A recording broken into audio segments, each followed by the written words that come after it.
Hello and welcome to Lesson 9, Learn How to Be Friends with Men. Dear ladies, today's lesson is all about pointing out how it would be very much to your advantage to learn how to be friends with men. Us quality men notice whether a woman has genuine male friends or not. We notice if you have genuine women friends or not. A woman who is not able to maintain a circle of good friends is a big red flag to us quality men.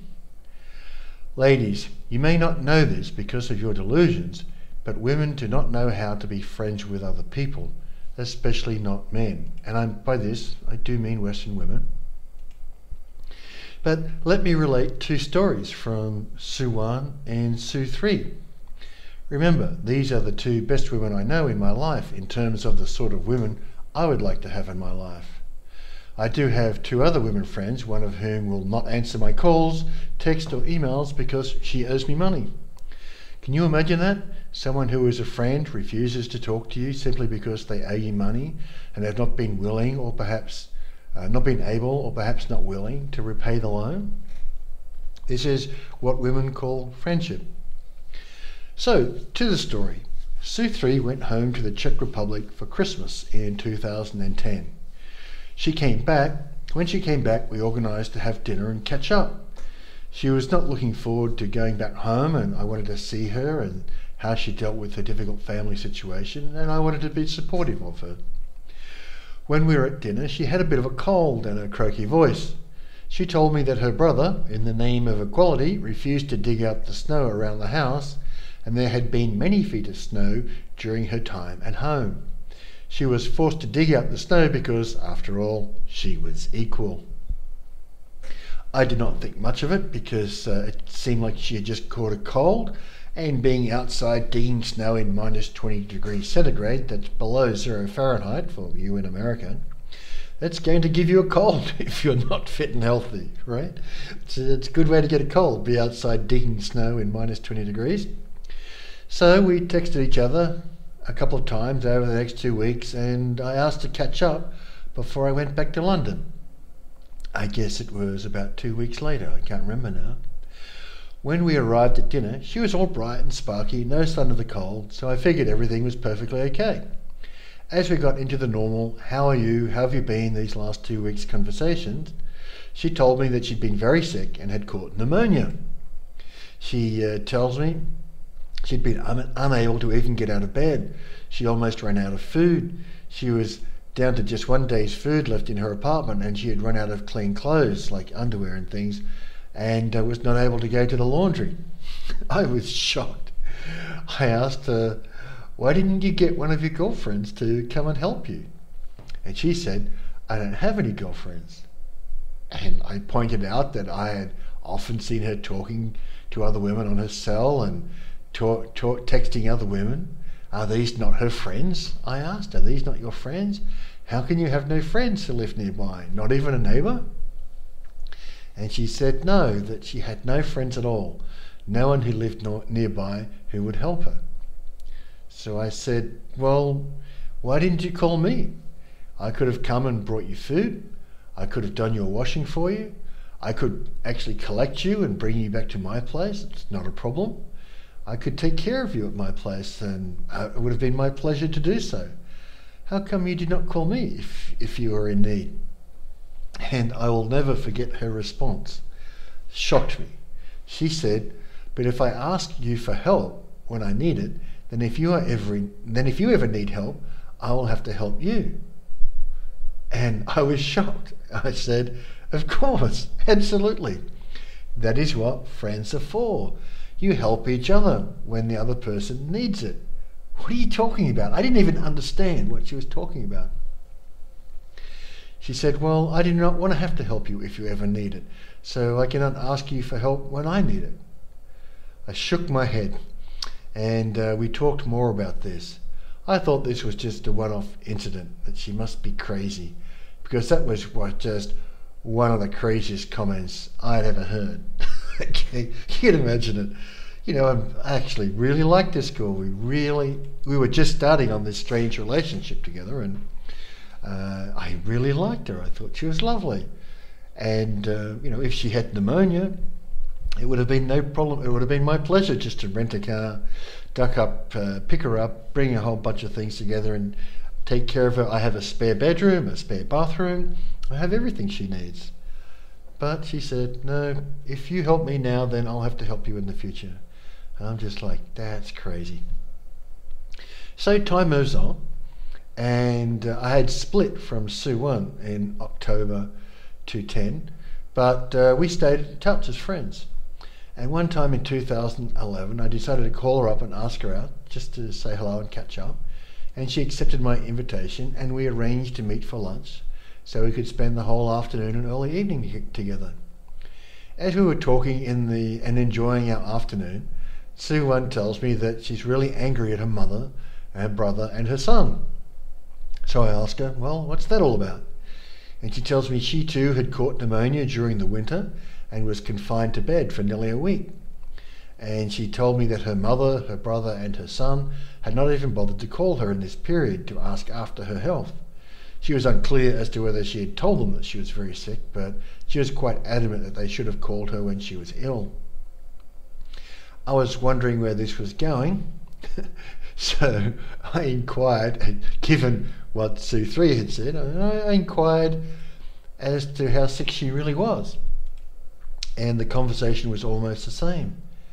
And I said, but I've met the woman that you used to live with. Okay, she had a housemate, right? And I'd met the housemate many times. You know, we were friends. And I said, but I've met the woman that you used to live with. You two are great friends. You've known each other for 12 years, right? You lived together in Budapest. You've lived together here.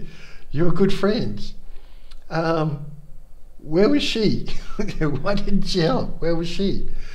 And she replied that they'd had a bit of an argument and she'd moved out, and so she had not wanted to ask her friend for help. I mean, they have children the same age. The two of them are the same age. They have children the same age, and they live together both in Budapest and here in Germany. And she said, well, we've had an argument and she moved out, so I did not want to ask her for help. And I replied, but she is your friend. Even if you have an argument, she's supposed to come and help you. Did you even call her? Did she even know you were sick? And apparently not. She didn't call her and she didn't tell her she was sick. By this time I'm shaking my head, as you can imagine, and I'm like, I almost know where this is headed. And I had to ask the question, well, why didn't you call me? You know I would have come and brought you home and taken care of you. And the same thing as Sue 3, almost word for word. She said, but if I called you for help, when you needed help, I would have to help you. Now with Sue 3, and we were only just kind of getting friendly at that time, obviously I could see that Sue 3 would say that. But this woman, Sue 1, she knew full well that she'd helped me survive being suicidal. She knew I owed her anything she asked for. So instead of just being mildly amused at the lunacy of her comments, I was actually very angry at her. And I said to her, you know that you were my saving angel when I wanted to kill myself. And you know that I owe you more than I can ever repay you. You know that I would help you in a time of need, any time of need you have. And you still did not call me to help you? What the hell is wrong with you?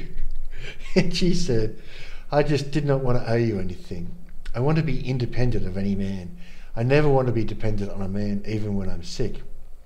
And I looked at her in the eye, and in my most stern voice said to her, Sue 1, has anyone ever told you that the other word for independent is alone? And it hit her like a lightning bolt. Seemingly, she had never realized that the only way a woman could be independent of a man was to be alone. She could not even keep her female friends sharing her apartment. She had managed to find some way to make sure that they did not want to live in the same house. I told her, when you are friends, you help each other out. When you are a man, he will want you to be dependent on him for some things, just like he will want to be dependent on you for some things. Relationships are things where people are interdependent, not independent. Relationships are where you help each other out as needed, as asked, not trying to have a relationship while also remaining independent. Now, I thought about this for some time, and I decided that this story can go into this book to make a point about how women are never really the friends of men. And it might be time for this to change. So now I will also relate the story of the girl, then as a woman, who was my first love. And she really is called Susan. Her real name is Susan, okay? And I'll tell this story because I think this story is really very instructive of saying just how bad women are at maintaining friendships with men and what women perceive as acceptable behaviour in a friendship with a man. And this is an extraordinary friendship because it started when I was 12 years old. As a 12-year-old boy, I laid eyes on Susan for the first time on my first day of high school. She had quite poor eyesight and had the thickest of thick glasses to help her see. These magnified her beautiful blue eyes. I took one look at her on my first day at high school and I made up my mind I was going to marry this girl. No matter what it took, she was to be my wife. 12-year-old boys do these sorts of things. I did not even know her name when I decided I was going to marry her. I took one look at her and said, I'm going to marry her. I'm in love. That's the girl for me. I was like 20 feet away. Anyway, she turned out to be the smartest girl in the class. And she also had the most beautiful, if you ask me, and she was also the most beautiful, if you ask my opinion. Beautiful blonde hair, blue eyes, though she would say hazel, high cheekbones, strong jawline in the face, and for a 12-year-old girl, she was very pretty in the body to a young boy who had just started getting interested in girls, and I had just started getting interested in girls as a 12-year-old. To cut the story short, for you, dear reader or listener, I finally convinced Susan to be my girlfriend, and we were both 14. It took me 2 years to get a yes from her, and we started out on our very young, very innocent relationship. Sadly, after only 8 weeks, she told me that this was not what she wanted, and she broke off our budding relationship. Of course, as 14-year-olds, you had no idea what we were doing, and that is as it should be. Susan said what would become the usual excuse. It's not you, I just do not want to be in any sort of a relationship with anyone at the moment. My first rejection from a girl. And there would, of course, be many more to come. Us men are consistently rejected by women. If we do not develop a thick skin to that, we would never get a date. Women have no idea how to deal with rejection from a man, yet you reject men mercilessly all your lives. Do unto others? How would you like endless rejection from men, eh? So I had to walk that line between being persistent, well, not pushy, that women like to force men to walk so that they can have a ready complaint anytime they want to use one. He is too pushy, or he did not try hard enough. Always the man's fault. Never anything to do with the woman or the girl. It's right up there with the old saying, if you do not know why I'm angry with you, then I'm not about to explain why. You should know me well enough by now to know why I'm angry with you. This is from women who claim to love us. Really? You love us? That's how you talk to us? So Susan and I stayed friends. Indeed, we remained what I believed were lifelong friends. Susan was also Jennifer's best friend in high school, so we were often in each other's company. Fast forward 32 years, when Jennifer is lying about me and Susan knows full well that Jennifer is lying about me. In the intervening period, I had never, ever forgotten to wish her happy birthday. Each October 14th every year for 32 years, she once told me that not even her mother had managed to remember every birthday. She once told me that I was also usually first, often because I was up late on the 13th and would send her an email before I went to bed. I asked Susan if she would talk to Jennifer and point out that she was lying about me in court documents and that this was not okay and that she should tell the truth. Susan knew me since I was 12 and knew Jennifer since I was 12, and Susan knew full well that Jennifer was lying. I was more than a little shocked when she said no, she was not willing to get involved. I told her, you are already involved. One of your friends is committing perjury and trying to criminally victimize your longest-standing friend in the world. You have no better friend than me. I'm asking you to confront Jennifer on her crime of perjury. Will you do this for me, please? Her answer was no. Apparently, when your longest-standing friend in the world, a man who has loved you for 32 years, a man who wanted to marry you that you rejected, but took this rejection in stride and married your best friend who looks a lot like you, a man who remembers every birthday, a man who would have stood by her and helped her in any way she asked, when a man like that asks for a simple email or a phone call to attempt to persuade his wife to stop committing crimes, this is too much to ask of a woman. Really, that was too much to ask. Ladies, Susan should be widely and publicly named and shamed for her disgraceful behaviour, just as Jennifer has been named and shamed widely for her disgraceful behaviour. If this is how you women want to treat the best friend you have ever had in your life, then when I say women are incapable of being friends with men, you do not get to whine, "Oh, Joshua Peter hates all women because because we can be friends with men just fine." Really, you can be friends with men just fine. Then prove it. Go and prove it. That was in 2010. In October 2008, on October the 13th, I prepared my annual happy birthday email to Susan. I thought over it for an hour or so, and in the end I sent this email that I'm going to replicate and read now. You can see it was sent at 2:51 a.m. and I was in London at the time.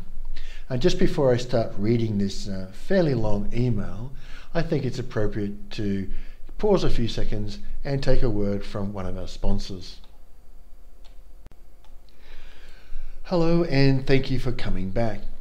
What we're about to do is read into this audio the email that I sent to Susan Duplessis on the 14th of October 2008. So this is quite a long time ago now, and it was not long after I learned about all the things that were going on with respect to feminism and the New World Order and things like that. So instead of sending Susan a happy birthday and, have a good year, I sent this. This was me severing my relationship with Susan as one of my longest standing friends. I said, "Hi Susan, on this day for many years I have taken the time to write you and wish you a happy birthday. I did this because I've loved you since I was 12 in my own way, and I've been your friend since I was 12. Certainly since that time and any time in between, I would have offered you any assistance that you asked for as one of my oldest and dearest friends. It came as a surprise to me you were not willing to assist me as a friend.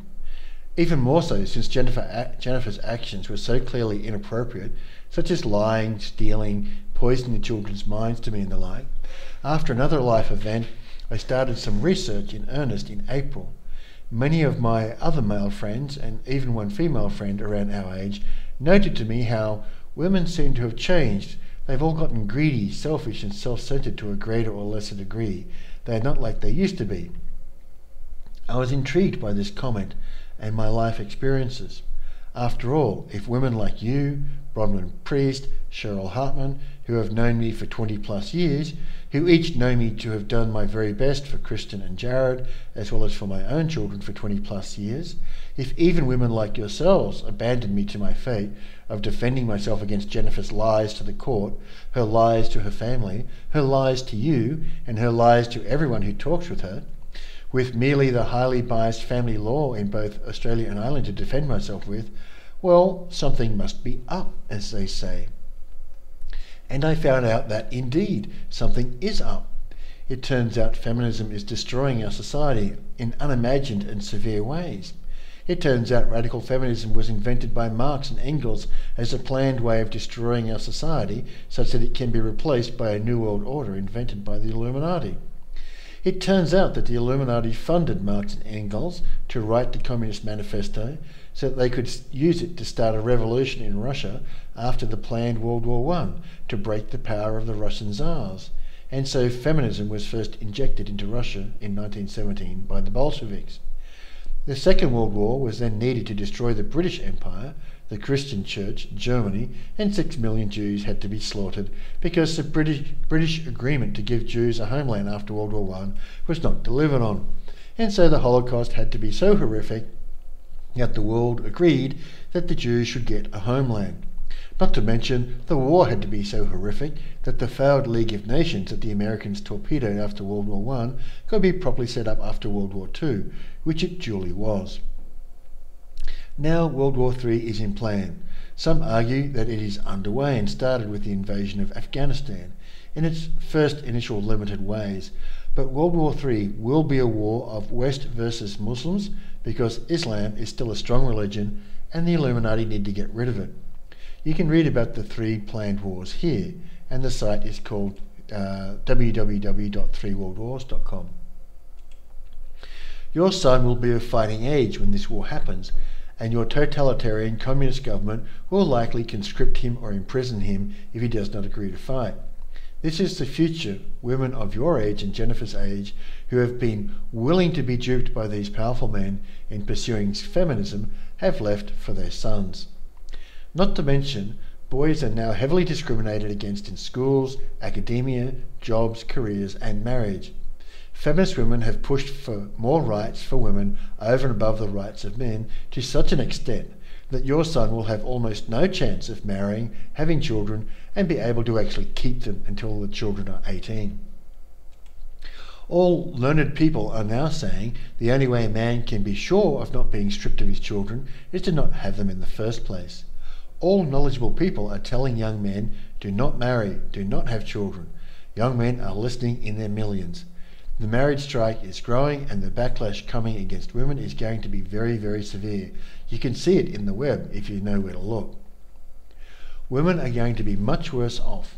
All these feminist women who say all men are rapists, all men are bastards, all men are scum, who have been raising boys as single mothers, guess what? These boys believe their mothers and believe they really are bad people. The boys, that is. So they are committing serious crime in record numbers. If you tell a young boy all his life that he's a bad person, don't be surprised he turns into a criminal. The Australian government is doing all it can to hide these facts, but the British government is doing much more poorly at it. In the UK, violent crime by children 12 to 18 has increased 38% from 2002 to 2005. Police now warn people not to go out of their house on Saturday nights unless absolutely necessary. These kids are killing people in the street. It's amazing. 70% of inmates in the US come from broken homes. 70% of rapists with displaced anger disorder come from single mother homes. If you want to look how bad single mothers are for boys, just take a look at this name, Adolf Hitler. I'm sure you've heard of him. Women are now more likely to be killed, raped, robbed or otherwise harassed in the streets of the UK than at any time in recorded history. And the British government is using this and terrorism as the planks to implement their totalitarian state. The current financial crisis has been created by the Illuminati to destroy wealth and create panic so that consolidation of the non-Illuminati banks into the Illuminati banks can happen with public approval rather than be blocked by the regulators or raise suspicion, and in some cases to give control to the government, which in turn is controlled by the Illuminati, of major financial institutions that would have been unthinkable in less panicked times. This is why you see the seeming less random selection of which firms and governments are bailing out, or allowing to merge, or allowing to fail. HBOS was merged with Lloyd's TSB with barely a whimper, a deal that would have been unthinkable. And for those of you who are not in the UK, they're two of the UK's biggest banks. They were merged without a whimper. Would never have been thinkable because of antitrust laws, without a so-called crisis. Freddie and Fannie Mae have been nationalised. The US government has thrown in $700 billion into the pot, and the Australian government is guaranteeing loans it has no mandate from the people to guarantee, and it is doing it with their future taxpayers' dollars. The Illuminati are going to crash the financial system just as they did in 1929 and cause a huge global recession or depression as a lead into World War III, which will be the most devastating war of all time, so that by the end the people will cry out for a solution. And the solution will be a new one world government, because they will blame the conflict of on nation states as the cause for World War III. And if we don't stop them, they will succeed, just like they did in World War II. Anyway, I just thought you would like to know what part feminism has been playing. It has been a tool of the Illuminati to destroy the family, get women into the workforce, so that young boys do not grow up with their father around, and sometimes not the mother as well, so that the government could indoctrinate the children at a younger age. Remember, this was October 2008 I wrote this. This was envisaged by Engels and was implemented in both Communist Russia and Nazi Germany. In both cases, children were encouraged to seek the state as the parent and to turn in parents, mothers and fathers, who taught them ideas different to the state. The same is happening in Australia today. It is called DUCS, Department of Child Services, where kids can get away from their parents just by making unsubstantiated claims, the same way women can steal children from men in divorce courts. 13,000 children were taken from homes in New South Wales in 2007, up 30% since 2002. Right? Why is it suddenly within 5 years 30% more children need to be taken from homes in New South Wales? This is what the women of the Western world have been complicit in. Interesting, isn't it?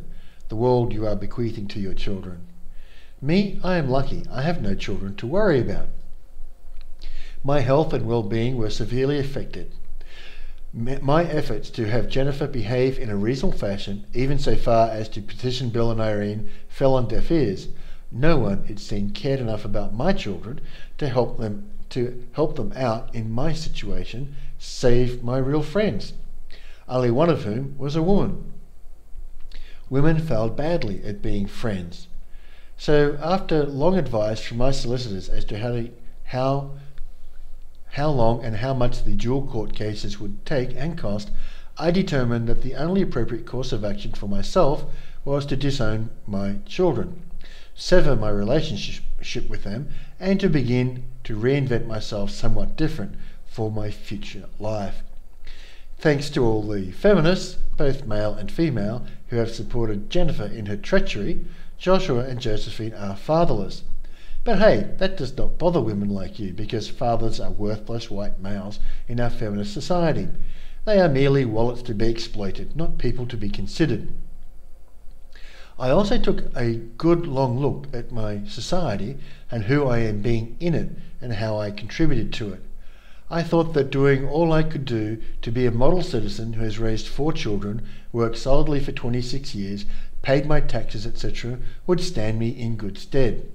Nope, my society considers me as worthless as feminist women consider me. So I then chose to deconstruct that part of my identity called family man, as well as love of a woman, since women do not love men, they only love what men provide as wallets now.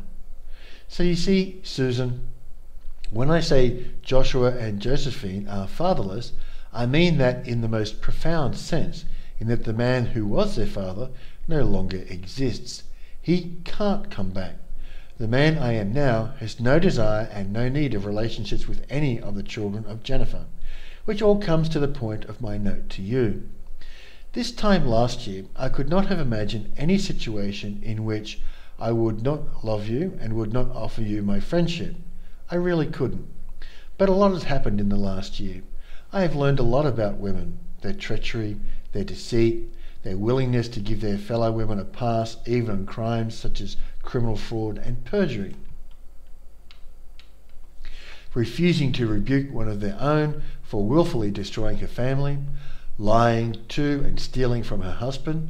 This is all fair game for women in our feminist society, including you, sad to say, and much to my surprise.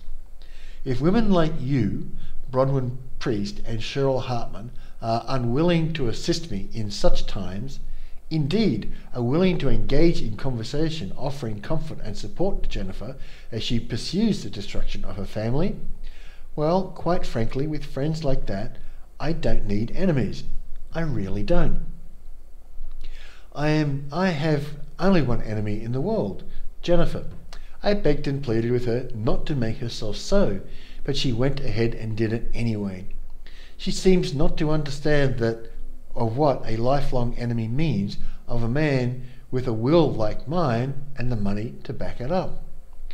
Oh well, she shall find out once all the court cases are over. But my friends, the ones who did not stand by me, who would not assist me stop the destruction of my family, when they knew how important my children were to me, these friends, who helped and supported Jennifer in her efforts to poison my children against me by refusing to step in and say, no, this is not okay. These friends, Susan, I can live without. I will not give up my relationship with my son and keep relationship with people who did not assist me keep my relationship with my son. You know, while I was severing my relationship with my children, I used to sit on my balcony, smoke too much, drink too much, and listen to music that reminded me of them all through the years I was with them. It would crush my soul and tear out my heart. That's what it did. Let me say that again. Listening to that music sitting there, it would crush my soul and tear out my heart. The pain was not believable. I have never known emotional pain like that in all my life. Not even when I did not know if Jared was going to live or die did I feel emotional pain like that. And I would do this night after night for hours on end to desensitize myself to my love for them and my desire to be with them and talk to them. And after I had desensitized myself enough to do it, I cut these two relationships with Joshua and Josephine. It was the hardest thing I ever did. Of course, since Josephine is as feminist as you and Jennifer, and is greedy, selfish, self-centered as Jennifer, it was not so hard to cut that relationship. She has the disgusting and disgraceful character of her mother and Kristen, the kind of character that if her brother had cancer, she would not lift a finger to help her family. With Joshua, it was really tough. I love him dearly, and he is a good boy. He did no wrong. He is a complete victim of Jennifer's greed and selfishness and the indifference to him of women around her, like you, who would not help his father when his father really needed that help and asked for it. Women like you can take your equal share of the blame for Joshua and Josephine being fatherless, but I'm sure you will reject it just like all other women. Why? Because feminist women are not responsible for anything anymore. They have all the rights but no responsibility. So my former children are fatherless. I am no longer a family man. I now know there is no such thing as the love of a woman, and I have no need of friends who would not step up to the crease and help me when I asked when I needed help. Sorry to say, you are one of these friends I do not need, Susan, and I was sad of that, but I am not about to sever my relationship with Joshua, yet keep one with you. I wish you and Alan and your children all the very best in life. Take care of your children. See if you can keep your boy out of World War III. Goodbye, Susan. Signed myself, Peter Nolan, which was the name I was using then. So that's quite a lengthy letter, and that was my best female friend in the world, whom I'd been friends with since I was 12 years old. Okay, that's how I severed that relationship, because she did not want to assist me when I asked. A friend in need, it's a friend indeed, and she chose not to assist me. And given that that section is just coming up on 17 minutes, that quite long letter, I think it's appropriate for a time for a word from our sponsors. And thank you for coming back and welcome back. So yes, that is correct. That is the email I wrote to the woman who was my longest standing friend, whom I had loved in my own way since I was 12. And please remember that email was written in October 2008, long before it was known exactly how badly the financial crisis would work out. Certainly it was written before the Muslim Spring, Libya and Syria, and not to forget the current unrest in the Ukraine, all of which are pointing to World War III. And for those of you who want to know how she replied to that email, here it is. Here is her reply. She says, "Hello, Peter. Thank you for remembering my birthday every year, sometimes before I remembered it myself. I wish you all the best in your life. Goodbye, Susan." That's what a man can expect from a woman that he's been his best friend for 32 years. That's what you can expect. My comments on that are simply this. Why would any man be the friend of any woman if this sort of behaviour is considered acceptable from women? As I said in my email to her, with friends like you, who needs enemies? Ladies, us older men who have seen women do these sorts of things over and over and over across our lifetimes are telling the young men, no woman will ever be your friend, not your real friend. They are incapable of being friends like you understand the concept of friends. Do not believe any woman when she says she wants to be your friend. She is lying to you whether she knows she's lying or not. What can you expect from a woman who has had your love and friendship for 32 years is, have a good life, or as expressed by Susan, I wish you all the best in your new life. If you expect anything more than that, ever, from a woman, be prepared to be unpleasantly surprised. That's what we're telling the lads. Ladies, if you want to be a better wife, if you want to have inspiring, intimate, passionate relationships with men, you're going to have to learn how to be genuine friends with men.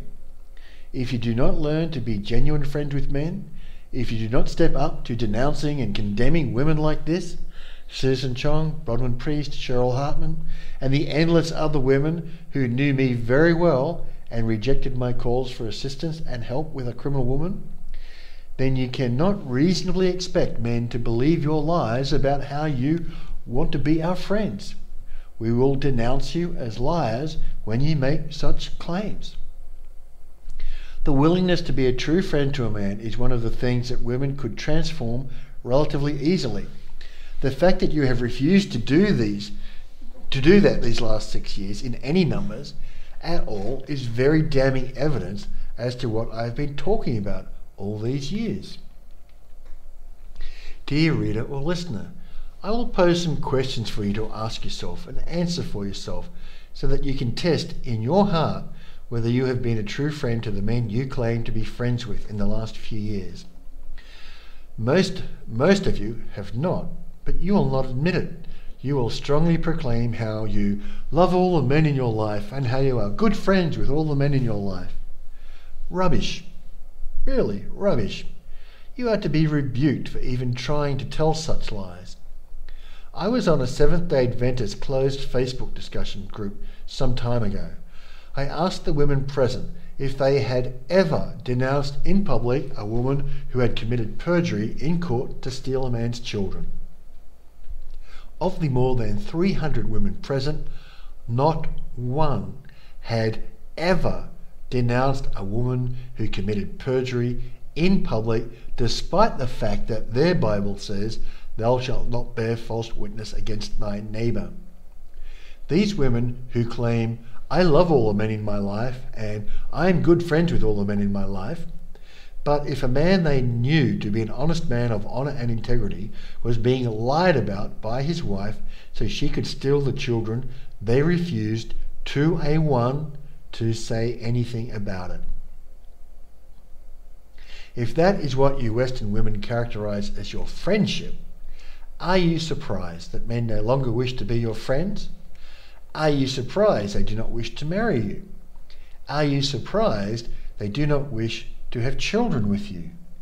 And if you are surprised, why? Really, why would you be surprised? There is a saying, a friend in need is a friend indeed.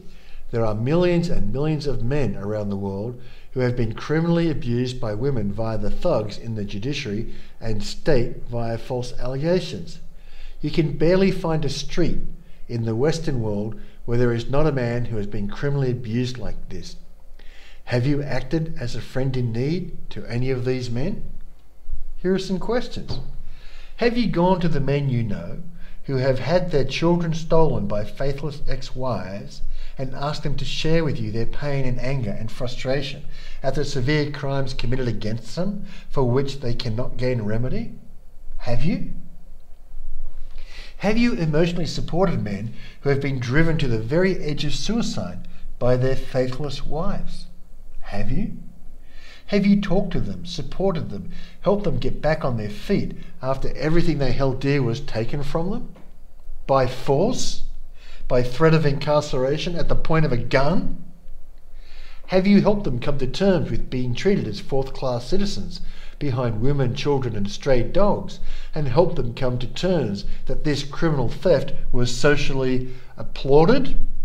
Not just approved, but cheered on and applauded.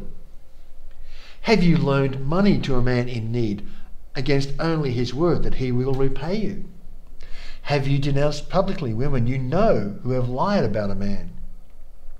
Have you written to your local member and to your other political representatives and demanded, not asked, but demanded that criminal women be given the same sentences as criminal men for the same crimes? Have you formed local groups of women to denounce in public women who commit crimes? Have you demanded that employees fire such women or create problems for their employers, like you do with men?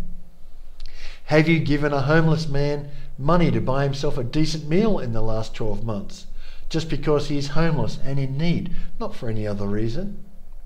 Have you donated money to fathers' rights groups to help them battle their criminal ex-wives so as to gain a path to justice, like men donate money to, breast cancer awareness perhaps?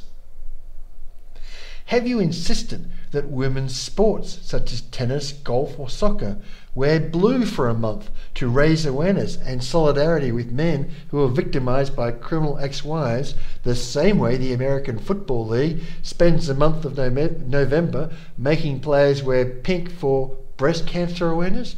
Have you done that? Have you insisted that your elected female representatives make explicit and clear statements in the public, in their own names, as to their position on criminal women and equal punishment for equal crimes, the same way you get your male elected representatives to talk about equal work for equal pay? Have you done that? My dear ladies, you get the idea. I could easily list 100 items where women petition men, especially male elected representatives, to favour women over men, but unless you are very unusual, you will not be able to point to a single thing that you have done over the last few years where you have been a friend to a man. Oh sure, you might make some things up, but you haven't really been our friends. And you will not have been a friend to a man despite the fact that there are tens of millions of men who are, right now, today, being criminally victimized and persecuted by criminal women, criminal members of the legal fraternity, criminal police and criminal politicians. If you want a good example of a man who is being persecuted by such, then look no further than me. Right now, I have been persecuted by the theft of my house. I have been persecuted by the destruction of my company. I am being persecuted by being refused citizenship in Ireland, despite the fact that Jennifer, Josephine and Joshua were granted citizenship and I was the sole income earner for the entire qualification period for them. I am being persecuted in that the Irish government has refused to provide me with a mandatory and obligatory residency permit that comes with a work permit so that I can get back to work again properly. I am being persecuted and criminally victimized in that Jennifer and her brother are getting people to slander me widely all across the web. These include members of the Australian Security and Intelligence Organisation who are being paid for with taxpayer dollars. This criminal persecution has been brought to the attention of all members of both houses of Parliament in both Australia and Ireland parliaments. the Attorney General of Australia and the Minister for Justice for Ireland both refused to take the appropriate steps to prosecute those who have committed crimes against me and those who continue to commit crimes against me. And where are all my friends who were women that I have known over the years? Where are their voices as I continue to be criminally victimised for 6 years and politically persecuted by no less than 4 national governments? Oh, that's right. All those women who would have called themselves my friend are silent on this matter. As far as they are all concerned, criminal victimisation and political persecution of their friend is perfectly okay. This is do unto others. This is how women see fit for men to be treated. This is what women allow while also loudly proclaiming, I love the men in my life. I am friends with many men in my life. Really? What about the tens of millions of men in a similar position to me? I'm not alone. I'm not Robinson Crusoe here. Why is it that there is not even one Western woman of note, not even one, who is willing to say in public, in her own name, that women must receive the same punishment for the same crime as men, and is willing to sit on an all-women's jury in an all-women's court to make it so? Not even one. Yes, you love us so much. You are such good friends. You are liars. You are hypocrites. You can't even find one woman willing to sit on a jury of any note. Not even one. Okay? These are facts, not up for discussion. As I said to Susan Chong, knee to Plessis, with friends like this, who needs enemies? And I have denounced all those people who have supported Jennifer and supported the idea that men can be criminally victimised with no recourse to law in Appendix 4, Family and Friends Who Betrayed Joshua. You'll find it there by the time you're listening to this. These people have had 6 years to decide whether they are going to denounce Jennifer as an adulteress, prostitute, criminal child abuser who committed the crimes of perjury, kidnapping, extortion and theft in divorce. They have decided that they will remain silent on these issues. So I am publishing the fact that they have consented to, condoned and supported these criminal acts against me. Many of these people have sons who are in their 20s, and it will only be a matter of time until their sons find their crimes against fathers entries for their parents. Dear ladies, this lesson is all about teaching you that you could make a good start on the long road to returning some credibility for what you say by beginning to be genuine friends with men. Genuine friends, not fair weather friends.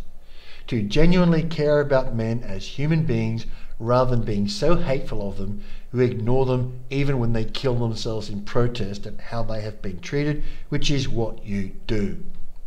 If you do not learn how to be genuine friends with men, you can hardly blame the quality men for not wanting to marry you and have children with you. Quality men are noticing that women never raise their voices against criminal women, that women never demand equal punishment for equal crimes, while you shout every day of the week about equal pay for equal work. The lack of your voices are warning quality men that you are not their friends. The lack of your voices tells quality men that they can be attacked by a faithless wife. They will have no more support from Western women than I've had these last 6 years. And that support was less than none at all.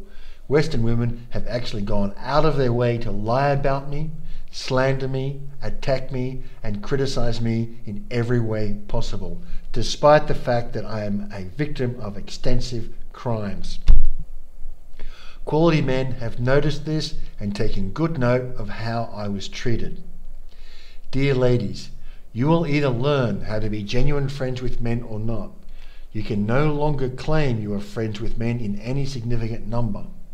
Men are going to respond to you knowing that you are not their friends and have shown no signs of being willing to be their friends for the last 20 years, especially on the subject of stealing their children, stealing their houses, stealing their cars, stealing their cash, and stealing their future incomes.